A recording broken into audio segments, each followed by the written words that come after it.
Golygfeydd godidog Sir Gar ar ei gorau. O Gaerfyrddin I Landeilo, mae llwybr Dyffryn Tywi yn cael ei ddisgrifio gan rai fel cysylltiad uniongyrchol, di-draffig a pharhaus rhwng cymunedau, a'i agoriad swyddogol heddi yn destun balchder I nifer. Y cyn-feiciwr proffesiynol lleol Manon Lloyd a disgyblion ysgol Nantgaredig oedd y cyntaf I fynd â'i holwynion ar ras ar hyd y llwybr, a'r daith yn plesio'n fawr. Mae'n anhygoel. A hefyd, fi'n seiclo gyda plant, a fi'n credu mae pob un yn nhw wedi bod yn defnyddio'r llwybr yn barod. So mae'n ddarchog, fi'n credu.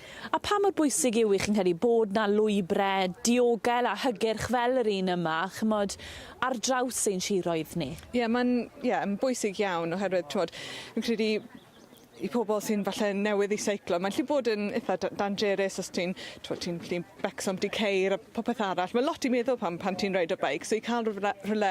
Mae dim ceir, ti'n diogel, mae fe'n fflat hefyd sydd yn peth mawr. Mae'n peth rili dda.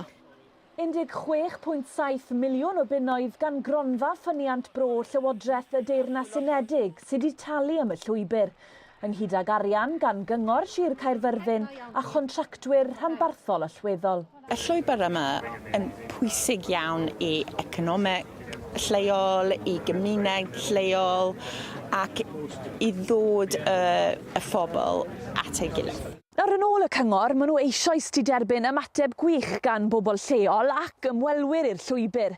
Ond yn ôl ffermwyr lle mae'r llwybr yn croesi ei tir, mae wedi ychwanegu at ei llwyth gwaith.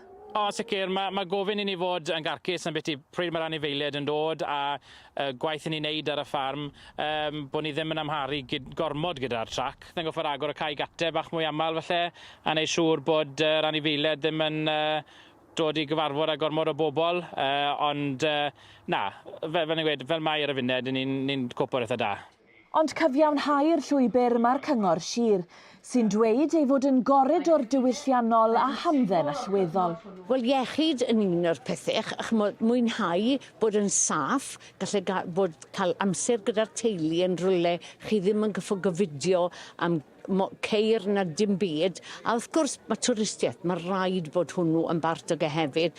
Mae gymaint o fusnesau yn mynd I elwa ar hyd y Dyffryn Tywi, a mae fe'n gyfle I bobl wel y llwybr hyn, le bydden nhw byth wedi cael gweld beth mae Dyffryn Tywi yn gallu'r cynnig iddyn nhw. Chi'n gwybod, wrth gwrs, mae unrhyw newidiaeth a unrhyw beth sy'n llwybr cyhoeddi sy'n mynd trwy'ch tir chi ddim yn mynd I fod yn hapus. A fi'n gobeithio bydd bobl yn gallu gweld faint o fydd yw i'r ardal I bobl I iechyd.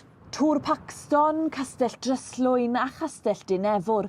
Dyna I chi mond rhai enghreifftiau o'r hyn allwch chi weld o'r llwybr, heb sôn am yr amrywiaeth o gaffis, gerddi ac amgueddfa fyd. Y gobeith yw gall unrhyw un deithio'n ddiogel yma. Heibio'r holl olygfeydd arbennig, dyma lwybr I fyw'n iach.